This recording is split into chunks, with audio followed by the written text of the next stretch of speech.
Hey, Warpugs. So, the Crimson Slaughter wanted me to check out something by Lazerpig, and this is the something Tiger Tank. Now, what do I know about tanks? Not that much. I have what I would call a middling understanding of tanks. So, don't be expecting any insightful or, groundbreaking thoughts about what he's talking about, because it's not here. One, I really like the way he presents his information, and two, it's educational for me. It's talking about a subject that I like, but for me and technical manuals do not get along. They never have. Even when I was in the military, we didn't get along that well. My main learning is through practical and basically going out and doing something with the knowledge and building off of that, just building blocks that way.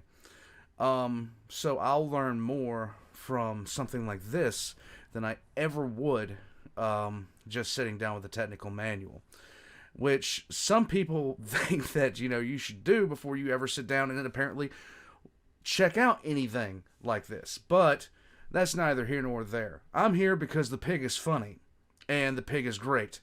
So, let's get into this. This is something Tiger Tank. And I love the thumbnail from this. It says, "Get wrecked, weeaboos." So, let's go.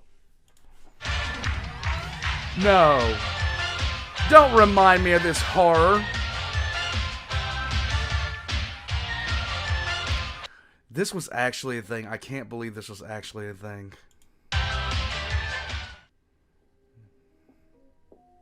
For the grievous historical errors I am about to make in this video, I apologize.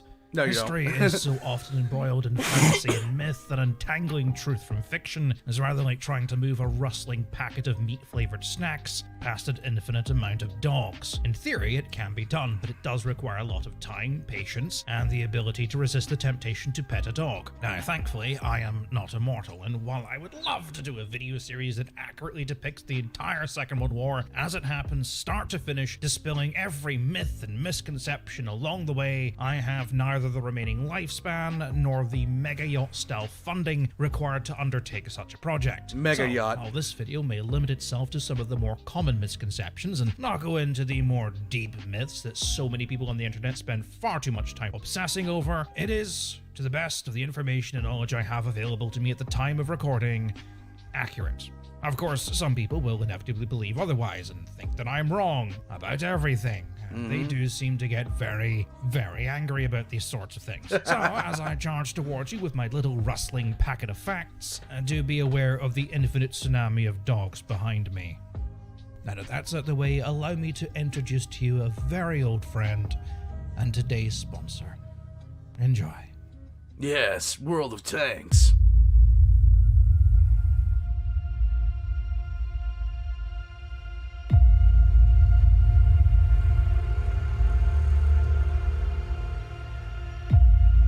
Pig Film Productions, yes. Your logo here. He was just an ordinary American hero. Honey, the apple pies are ready. Oh my Don't God. forget you got that bomb puller hold down later on. Until the day everything changed. Oh my God. Terry, we need you. No, sir. I'm a tank of pace now. My days of battling in over 40 graphically stunning arenas What? in a free-to-play tank-based combat game on PC with over 100 million players are over. That's just it, Terry. They got your wife. Oh no! I'm not even married. You Whoa! are now, son, to America. No! Join the adventure in open fields, deserts, steep hills, forests, and urban environments with over 600 tanks to choose from. But sir, tanks don't belong in the city. We ain't got time for your technicalities, son. This is war. And Yes. the French, they're here. Oui, bonjour. My God, how do we stop them? Meet your new partner, son. A partner? No way, Sarge. I work alone. Yes. That's what they all say. But when you grow up in generic small town with 27 brothers and no mom, you learn what it's like when your part is written by some old dude who has never left California. Looks like I underestimated you. What the hell is this? Feel the action. Yes. Feel the drama. Drama. The suspense. Oh. Tonight's winning lottery numbers are And the romance. Of World of Tanks. Really? But how else am I supposed to tell them that you can earn experience through battles and upgrade and modify your tank? Oh, you don't have to. With my new evil link in the description machine, anyone who registers now will receive 250,000 credits, 7 days of a premium account, and the premium tank Excelsior, which is just a Cromwell with extra armor, and they have one at the Tank Museum in Bovington. It's very pretty, and you should go see it. You diabolical evil man. But that's not all. They'll also get 3 Tier 6 rented tanks for 10 battles each, including the legendary Tiger 131. You won't get away with your evil schemes this time. Oh, but I already have. Really? Oh, the speed! The speed! Oh my god. Bang! Bang! Explosion!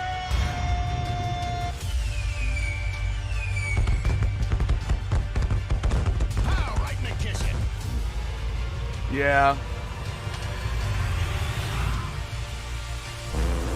A solo boy. But now we gotta make friends. There's no such thing as friends in World of Tanks or War of Thunder for that matter. Blues are just reds, different colors. American way. Think fast, Chuckle Nuts! Ow! Right in the kisser!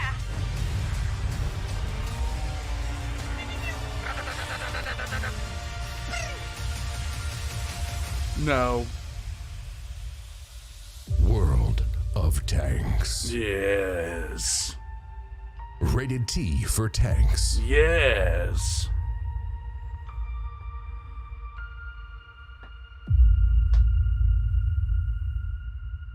I feel fulfilled now. I feel like I've watched What do you the think full of my movie. new shirt, hero? Yes. Wait, are you just advertising World of Tanks' new merch line on Amazon? Yes, I am, and there's nothing you can do to stop me.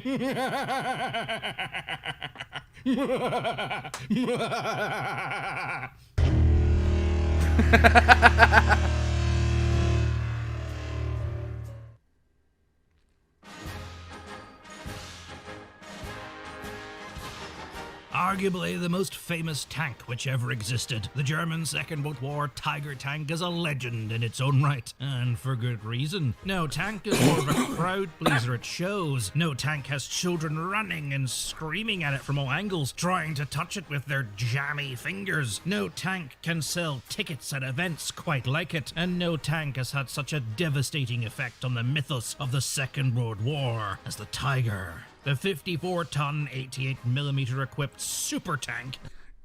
I know people who don't know a thing about World War II, but they know what the Tiger tank is, so... as many idiots tend to call it, has been the spear point of the romanticization, and some would say fetishization, of Nazi Germany Yeah. for the past 70 years. Even during the Second World War, its reputation alone harbored a significant legend. Even if the idea of Tiger Panic is somewhat over-exaggerated, it was the only German tank every Allied soldier could name. It was the only tank many feared or were nervous about encountering, and it was the only German tank when captured was frontline news as opposed to just being thrown out on the scrap heap.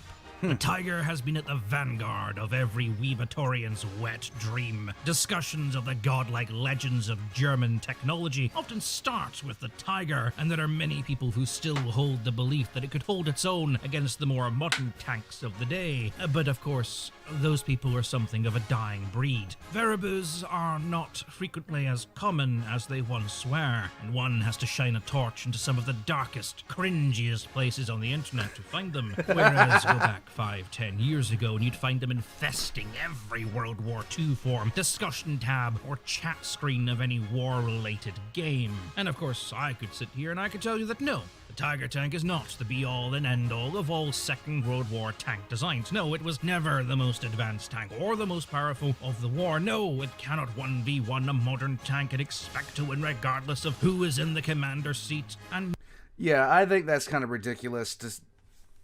The nostalgia baiting is just ridiculous. The sheer fact of the matter is,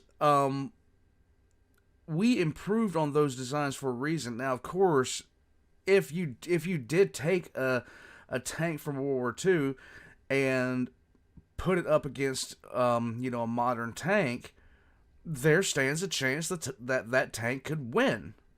And it's a puncher's chance. It's always a puncher's chance.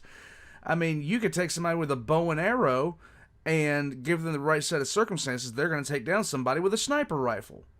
But that's all attributable to circumstance. But if you took 100 snipers against 100 people with bow and arrows, the snipers are going to win. They're just going to win. And it's the same thing here. I mean, the technological difference between then and now is quite profound. In terms of tank design, which, let's be honest here, tank design it had only been, tanks had only been around for around 30 years in both theory and practice. So, I might be wrong about that 30 years thing, but you get the general idea. To say that a World War II tank would stand up against modern tanks that's just laughable. Like, absolutely laughable. no, it could not take on every Allied tank with impunity. But of course, you already knew all of that. Today, of course, it's far more common to find historians, mainly forum posters and YouTubers, talking about how bad and overrated most German weapons of the Second World War actually were, and this channel is no exception to that. We sit in the golden age of awakening, where the myths that had previously dominated the World War II fan club scene are finally being questioned, and the realization that German Second World War technology wasn't actually all that great, or even that advanced in comparison to what everyone else was doing, has been at the forefront of a new wave of understanding. And the Tiger tank is once again on the front lines as the various sides argue back and forth about the myth of the German Panzer Wonder Weapon versus its actual performance in reality. This has got to the point where even die-hard Veribus have begun to consider Tiger tank love a little bit of a childish endeavor, and most have moved up the Tiger scale to the Panther or the Stug. Even to bust the myth of the Tiger tank these days is now commonly considered a low bar. I love the fact that he actually has the Tiger too. I didn't know this. I had no idea this subculture existed until I watched his Panther Paradox video, and my mind was completely blown out of the water. People will argue about everything, and I love it's just, oh god, people will argue about everything. The domain of clickbait websites, and not particularly viewed as a topic for serious discussion by serious people. Hello, my name's Lazerpig, currently not wanted for any serious goblin crimes in the state of Utah, and welcome to a serious discussion on the Tiger tank, and one we need to have, because so mired in the murky swamps of fable is the Tiger that not only is almost everything taught to the public about this tank a myth, the more common myths busted about this tank are in fact myths themselves, and the busting of those myths can in fact also be myths, so much so that I guarantee in a few hundred years historians looking back on the sheer level of contradictory information about the Tiger tank would probably come to the conclusion that the tank never existed and was probably a story told to Allied tank commanders at bedtime to prevent them from misbehaving. Right. Eat your greens or the Tiger will eat your feet. But first, A disclaimer. Hello, if you are one of the last remaining holdouts who fully believe in the legends of the Tiger tank, that its battle performance was legendary, hampered only by the few numbers it was available in, that someone like Michael Whitman sitting in his Tiger could take out an Abrams if given enough prep time, that it really did take 5 Shermans to take down 1 Tiger on average, then I really have to question why. For anyone to maintain this belief, they would either have to do absolutely no research at all, or get their knowledge of history exclusively from idiotic Veribus and the Hearts of Iron forums. And even This drives me nuts about people. This is the reason I don't really talk about my opinions on certain things, as far as, like the Tiger or the Panther or the Puma or anything of that nature. I tend to try to keep my mouth shut on it until I have a working knowledge of it where I can speak with some sort of, basis. So when I see people, they read one thing that might be biased and they base their entire view on it. It drives me crazy. It's just like, why would you do that to yourself? And especially if you have an interest in something, why wouldn't you want to read all sides of it, or at least get yourself a foundational grasp of the criticisms of it as well as the praises? Even then, the sheer fact you're searching for and watching historian YouTubers means you're either watching bad ones, like me, or you're sticking your fingers in your ears and going, la la la la la, I'm not listening, every time you hear something you don't like. So I hate to bust your bubble, but no, the Tiger was not all-powerful. Yes, it could comfortably take down most allied tanks from range, but itself was not invincible to return fire from any Good of them. God. A Sherman, singular, could take down a Tiger all by itself, and it happened many times. The myth that it took 5 Shermans to take down a Tiger comes from, the Chieftain believes it's because of squad sizes. A Tiger shows up, you call for armored support, and 5 Shermans would show up, because Shermans operate in squads of 5. I think it was a quote or something of that nature. I think it was a quote. That does make sense. I, however, believe it to be more of a misinterpretation of the data. In the Normandy campaign, Tigers regularly scored a 5-to-1 kill ratio, sometimes higher. The average for the entire war was 11-to-1. That is 11 tanks destroyed for every 1 lost Tiger, which, if you look at the data for losses recorded by both sides during the Normandy campaign, does seem fairly credible. Yes. Unless you were aware of how each side recorded tank losses, and then you'd know that that data is somewhat flawed. The Brits, for example, would do a thing called the last light count, where at the end of the day, at the last light, they would count all their tanks and arrange them into 3 categories. Tanks that were fine, tanks that could be repaired in under 24 hours, and tanks that needed longer than 24 hours to repair, were damaged beyond repair, or destroyed, or were, for whatever reason, no longer with the unit. And that third category was called a write-off, and the tank would be stricken from the division's active list. The mistake being that many assume every tank written off was a destroyed tank, whereas it could equally mean one that was heavily damaged, or just had a specific part which broke that the division did not have any spares of, and thus needed to go back to the depot, to one that was transferred to another division, or had gotten lost or broken down somewhere else and was not with the division when the count was made. That actually makes a lot of sense for them to do it like that. It really, really does. One of the first things you have to do in any kind of situation where you're planning out how to do really any operation is form up a way of determining the order of operation that you're going to address things in. This actually works. This is why Allied tank losses by sheer overall numbers seem so high, yet replacements seem to arrive so quickly, which is also the basis for the great Allied wave of Sherman's myth. Sometimes when a tank was sent back to the depot, it would take months before an engineer got the chance to look at it and decide if or not it was worth repairing, and if it wasn't, well, that is when they would consider the vehicle lost.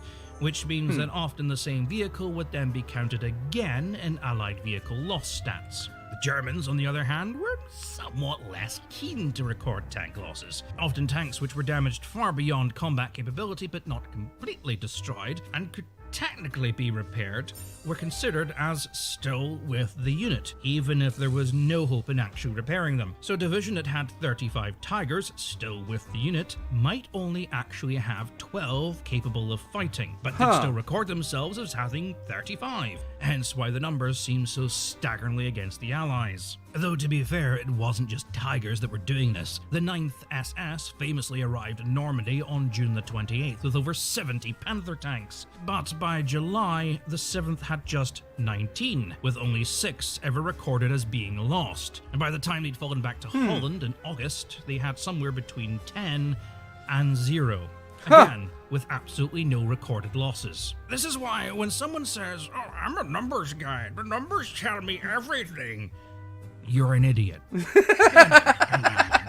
Let's put this rant to bed and ask the age-old question, can a Tiger take down an Abrams? Short No. answer, no. Long answer, no.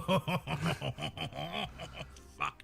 Michael Yeatman, Kurt Krispy Kreme, also Car Circus, choose your favorite comedy German tank commander, doesn't matter which one, and put one in a Tiger with their best crew against something like an Abrams. Doesn't really matter the quality of the Abrams crew, the Abrams wins every single time. I mean, maybe if you were to replace the Abrams crew with that lowest form of human intelligence, high school gym teachers, then maybe they'd stand a chance, assuming you blinded them all first. Alright, maybe I'm not being 100% fair. Yes, it is possible for a Tiger to take down an Abrams. Any tank can indeed kill any other tank, or at least render it non-operable, given the right circumstances, of course. But let's say, even with years of training and months of prep time and auto carrier sitting behind you telling you exactly what to do, you'd have a higher chance of waking up tomorrow to find you'd won the lottery 6 times in a row, and then getting struck by lightning, and then winning the lottery a 7th time than you would defeating that Abrams. See, I was a lot more generous than he was. I'm always willing to give something a puncher's chance. The Tiger was not all-powerful. It had its weaknesses and its flaws like any other tank. And regardless of any story you might have heard about the prowess of the legendary Tiger tank, especially concerning one Villers-Bocage story about a certain reality-bending tank commander, the Tiger had about as much overall impact on the war as pretty much anything else. But is it all bad? Well, surprisingly, in spite of its popularity as a discussion subject, a full objective analysis of the Tiger tank is quite rare, and even books and videos by so-called experts of armored warfare tend to be quite biased one way or the other, meaning you could argue for any position for or against the Tiger on almost any weird and wacky idea that crosses your mind and have a legion of sourceable material to quote, hence why the Wikipedia page for the Tiger is so inaccurate it formed the basis of a historian's drinking game, which I win every time. Fight me. Part of this reason is that we, even in some academic circles, they know who they are, live in a popularity contest. History is a niche subject. Even in the broad and popular subjects like the Second World War, celebrity professors, lecturers, and those considered top experts in their field are all based on who has sold the most books, who has the most students, who has worked at the most prestigious universities, or as is becoming more common, who has the most subscribers. In order to sell books,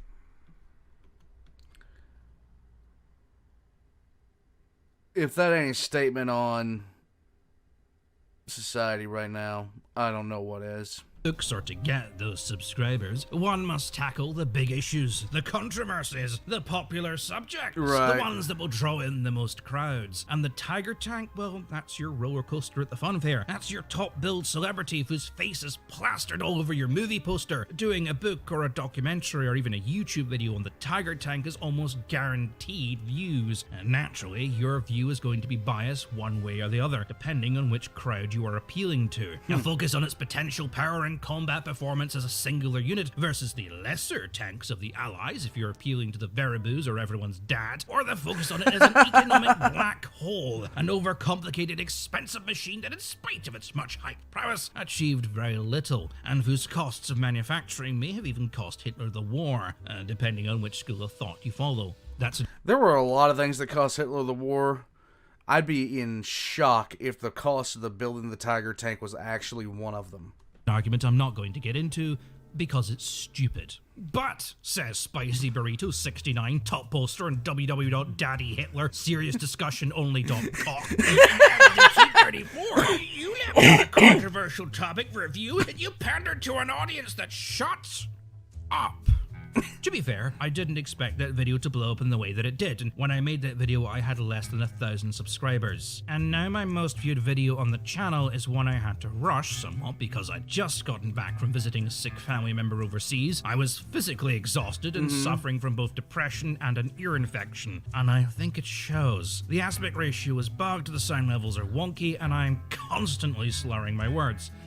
Fun. But that video does offer us insight into one thing, and that is just how awful people's knowledge in armored warfare really is. People talk as if tanks are the only thing on the battlefield, and that the quality and numbers of said tanks are the defining factor in the outcome of the battle. Hence people's tendency to judge a tank based on how well it can take down other tanks, with that wonderful nugget of stupid arguments. Numbers matter in a war.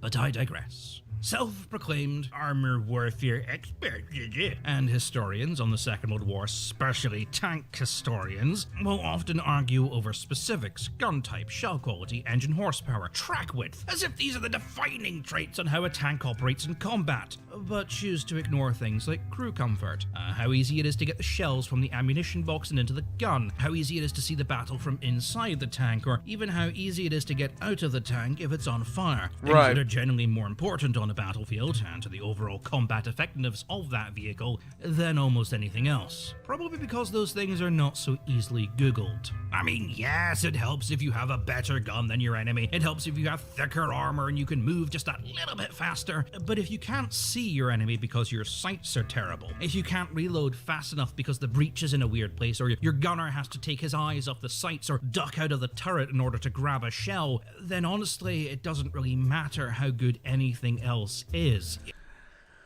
He went over this in the T-34 video. If you have not seen his T-34 video, I highly recommend it. It's awesome.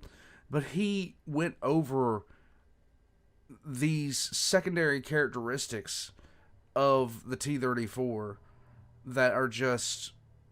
I wouldn't want to be in one of those. Like, I wouldn't want to be in one of those during peacetime, much less during a war.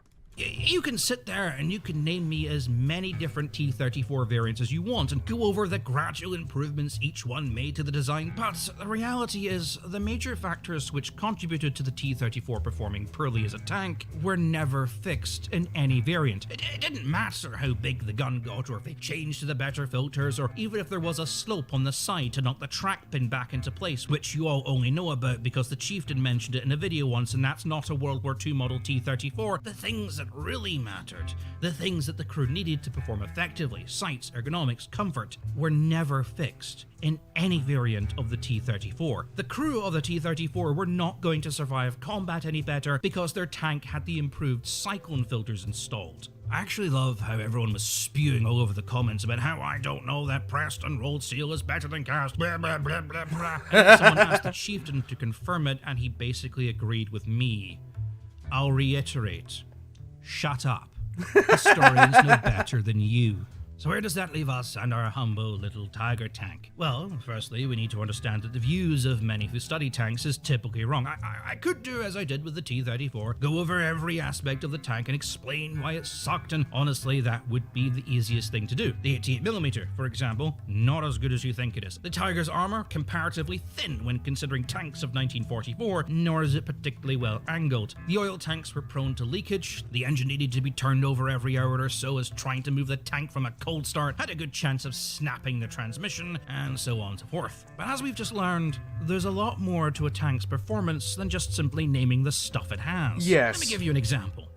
Let's pick on the 88mm for a while, because yeah, we need to have that discussion at some point. The 88mm gave the Tiger an advantage in range, but that advantage was pointless if the tank never fought at that range. For example, in France, during and after D-Day, where the vast headroads of the French countryside meant Allied and Axis tanks were often facing off against each other at sometimes point-blank range, then that massive gun became something of a disadvantage. An advantage in range is only an advantage in the ideal circumstances you expect your tank to fight fight in. And in the chaos of war, ideal or even favorable circumstances almost never happen, Right. save for in exceptionally rare circumstances. For example, our humble little Crusader tank was never designed to fight in the desert, but the sand and dust of North Africa showed the tank to have numerous design flaws that would have been irrelevant had the tank fought in temperate Europe, and probably never mentioned or even known about. So we could argue that the 88mm of the Tiger is both a good thing and a bad thing, depending on which audience we want to appeal to, but the reality was, it just didn't matter. What mattered was how the tank performed in battle, if or not the design or even the construction impeded the performance of the tank or not. And well, with consideration to the Tiger, the design was, and I hate to admit this, rather quite good. I know, blasphemy. Fine, it's not the answer you were expecting, but seriously, from the ergonomics to the comfort of the crew to simple things like the sights just having a rain guard to prevent mud and water or rain from obscuring the gun sights, which is pretty handy if you're fighting in a muddy field in the rain, to just having a radio that allowed the crew to talk to each other, the commander to overrule everyone else talking when he had orders to give out, or even just communicate with other tanks or vehicles around them. It had seats for all the crew, multiple periscopes covering almost every arc, manual overrides for the electric motor turret. I mean, even that turret had multiple settings, allowing you to make smaller movements to more precisely aim. It had good wide tracks, and its suspension, much ridiculed for how difficult it was to change a wheel, gave it pretty decent ground pressure, allowing it to remain fairly agile over rough and muddy ground. Nice. The turret's interior was also well ventilated, and most things the crew would need were often highlighted in brightly colored paint, meaning even if smoke was filling the fighting compartment, you could still quickly find the gas mask, the breathing tubes, or even just the hatches to get out. And at the driver's compartment at the front, rather than the series of complicated levers, a steering wheel, foot pedals for the clutch, the brake, and even a rudimentary cruise control system, all of which would seem rather familiar to someone with a period car, meaning if you could drive a car in 1940s Germany, you could drive a Tiger. All this meant Okay, that is... I wasn't expecting that. I was just like, we get like I've never really looked inside of a Tiger. I've never looked at the inside specifications, but I did not expect it to be like driving a car. I am shockingly underwhelmed when it comes to when I've seen the inside. When I saw the inside of the T-34, because I was like, how in the hell did these people manage to actually steer these things? But something like this, even I could steer. Just saying, even I could steer this thing. I'd like to take it out on a road. meant that when it was in combat, the Tiger would perform quite well. Not because the engine was reliable, not because the gun was powerful, or even because it was fast and had good armor, but because the crew could operate with the tank as opposed to against it. The Tiger's crew had a machine which complemented them. They weren't constantly fighting against stupid designs or manufacturing oversights, and this allowed them more than anything else that the Tiger had to operate beyond what could be realistically expected of them, had they been in any other tank. Much has been written of the elite status of the Tiger crews, but this is in itself something of a myth. Tiger crews were typically better trained and better favored politically, but statistically, were not really better than any other crews of any other tanks, and what's most interesting is when a Tiger's crew was forced to use a different tank, say a Panzer IV, their performance degraded significantly with bitter few exceptions. Of course, it wasn't all sunshine and roses. The Tiger was a tank restricted by the technology of the time. The MG-34 was prone to jamming so often that they were hardly ever used. The electronic system was particularly fragile and known to go down if the tank got jolted around too much. There are stories of shots hitting the Tiger and disabling the electronic system, even if the armor wasn't penetrated. And the engine vents, which had to be huge and well spaced to allow for that massive engine to breathe, were not good at keeping things like sand and mud out of the engine compartment, causing it to be caked in mud and overheat, meaning that during the tougher seasons the entire compartment would have to be regularly cleaned out. This meant that without electronics, an overheating engine, and no machine guns, in spite of being well-angled, firing at range with an expert crew on board, the Tiger's biggest weakness was not another tank, but two guys, a can of petrol, a blanket, and a lighter. Or in the case of the Eastern Front, two Russian teenagers and a log. Of course, armor experts and enthusiasts often don't take things into consideration like infantry when discussing their favorite vehicles. True. Now you'd be wrong to think that this is where the confusion for most comes in, that any of these things, both the good and the bad, were unique to the Tiger. British and French and later American vehicles all had rain guards. British tanks had multiple speed turret traversers and a machine gun that would jam frequently, or were otherwise useless to even bother using. And the later American tanks had extremely good ergonomics and ammunition storage, and two-way internal and external radio sets were a feature on the Char 2C, a French tank built at the end of the First World War. In terms of components individually, the Tiger does not represent any great leap forward in technology, which is why it becomes so easy to debunk the myth of its acclaimed technological superiority. But when this thing was first deployed, absolutely no tank in the world featured a combination of all these things. Russian tanks were a series of good ideas built badly with a number of half-baked ideas cobbled onto it and then removed later for cost effectiveness. British tanks remained a hodgepodge of different ideas designed to tackle different problems in exciting and challenging new ways, and the French tanks were, well, French. The problem with early Allied tanks was that they were all built by different companies and different designers with little communication or collaboration between them. Both Britain and Russia. People give the French army too much hell for how quickly they essentially lost the war, but there was so much political garbage going on in France at the time regarding militarization, and there was it was just so bad at that time. If you look at some of the history surrounding the lead up to World War II, the French were not ready in any way, shape, or form to fight anyone at that point. They were not ready to fight a single war at all. And it shouldn't surprise anyone how fast the French lost, because they were complete. Even though the build up for the war and the signs of the war had been just growing steadily over the years, they just didn't take any action, even though some of their generals and soldiers were begging them to. It's like, look, this is a problem. This is a huge problem that's coming up over here. Pay attention. None of the politicians seem to want to pay attention. The public at large didn't seem to want to pay attention. I mean, it shouldn't surprise anyone. The Germans did not fight the same army that they fought in World War I. They fought people that were still doing victory laps for the most part. So the collapse of the French army, especially after the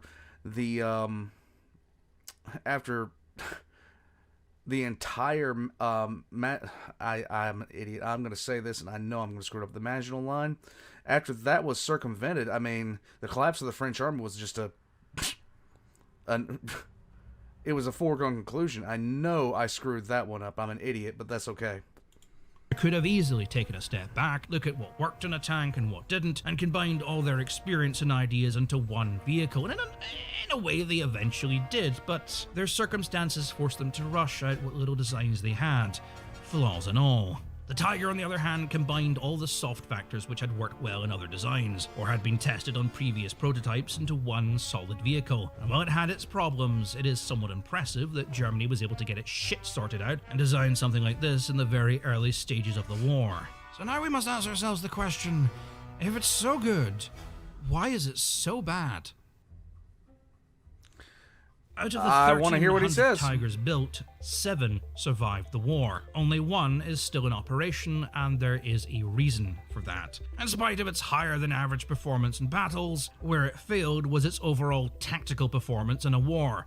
The tank was fast for its size, but it was not fast enough to respond to emergent threats or retreat when overwhelmed. Its reliability wasn't too problematic during a battle, but a severe issue on long marches or extended campaigns. The tank was fairly reliable, contrary to popular belief, but the sheer amount of maintenance each Tiger needed meant that each company of tanks had to be followed around everywhere by an equal number of engineer vehicles, fuel trucks, ammunition trucks, etc., meaning its operational capability outside of the initial assault was quite low. It needed long periods of downtime between use, so being in continued weeks-long battles was simply not an option, which is why when the fighting was at its thickest, these things broke down constantly. Tigers were also so expensive and resource intensive to build, both in terms of material and manpower, that Germany could just never quite field enough of them to make an impact. And when one was disabled, it was almost impossible to recover, requiring several of the larger engineer vehicles to tow it off the battlefield for repairs. And of course, it being Germany, there was something of a shortage of these engineering vehicles. Yes. Again, not something typically considered when people discuss their favorite tanks.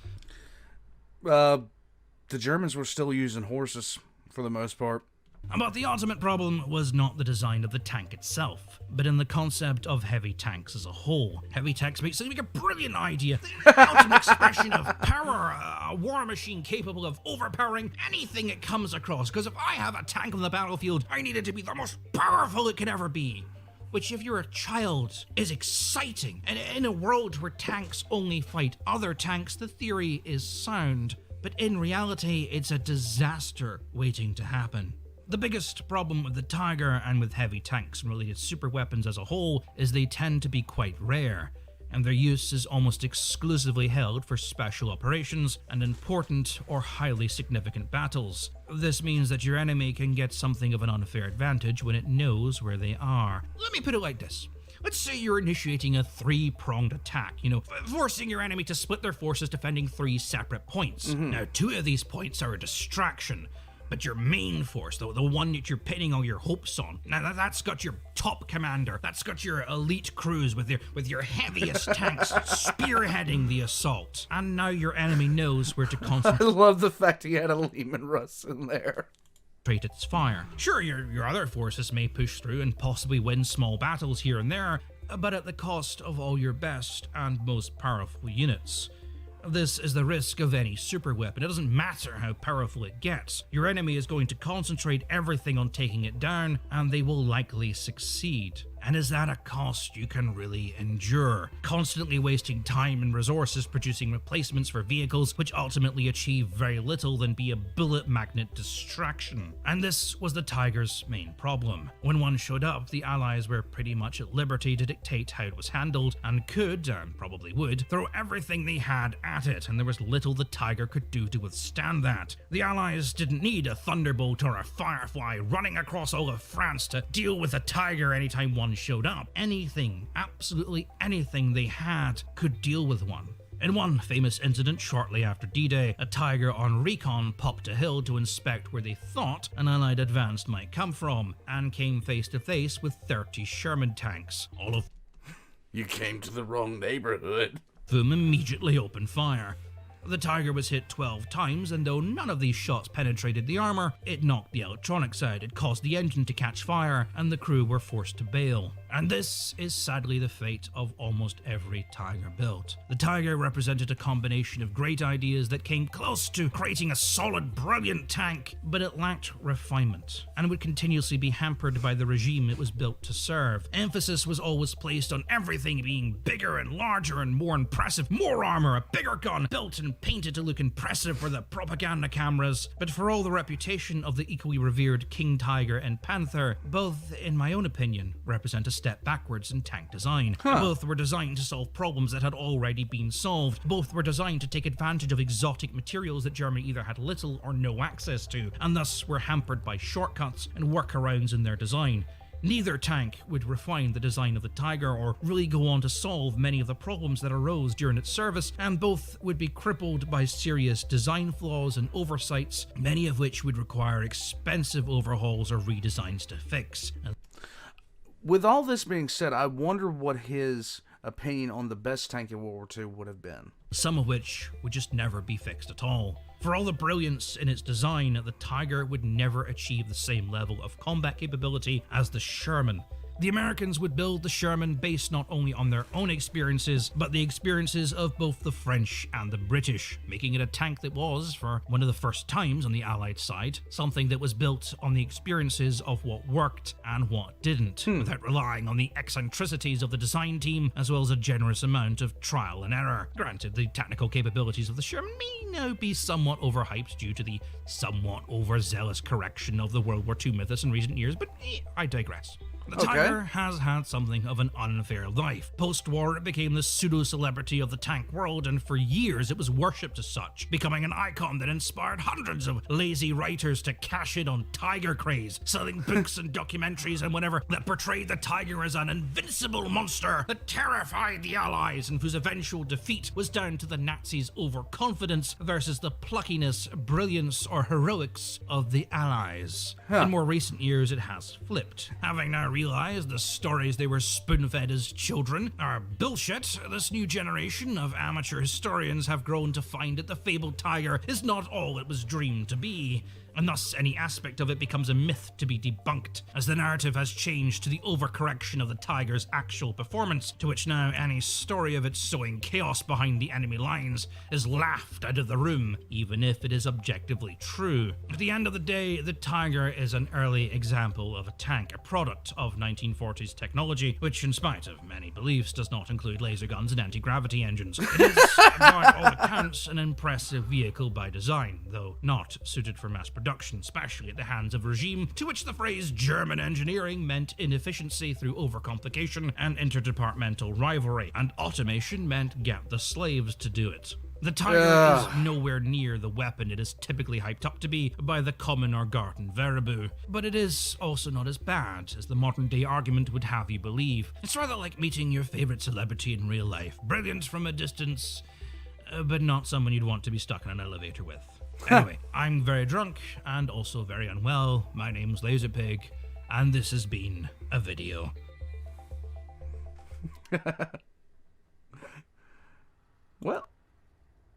Well, I would love to see what he would call the best tank in World War II.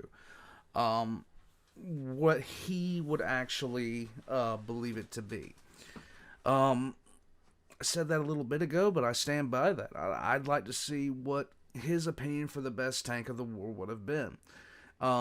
Simply put, my knowledge of tanks is not that good, and I've said that before, and I'll say it again. I am in no way a I don't know what you would call this. For 40K, I'd call myself into the hobby. I'd call myself a whole bunch of things. For SCP, I'd call myself, I'm learning SCP. I'm at no place am I saying at any point that I'm an authority on tanks. I know so little about them. I would love to see what he would have to say about the best tank of the war and his reasons behind it. His reasoning behind the T-34, with the reasons that thing was a garbage heap. Oh my God. The video on the T-34, people, it's the tank that won the war, all this other kind of stuff. You could throw a Molotov cocktail and hit the crew. And that's not a lie. The welds for these things were just horrible. In any case whatsoever, Lazerpig, hearing people yell from across the street. 1 second. Sorry about that, guys. I had to step away right at the end. Mainly, there were some things going on. I needed to go outside and talk to some people, find out what was happening. But I'm back now. So this is going to go, and you probably noticed, it's been about an hour and a half since I was actually sitting here. It is what it is. It is what it is.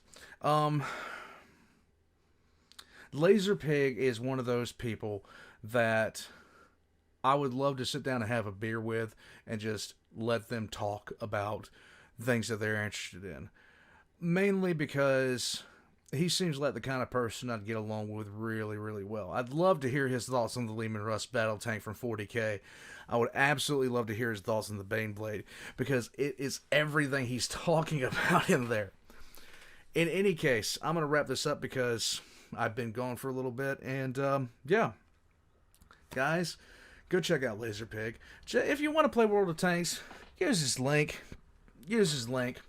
Goblin mode it up. Aside from that, check out my links in the description down below for my Patreon, PayPal, everything else like that. Check out the merch by Velk, and I'll catch you guys next time. The pig is definitely a funny man.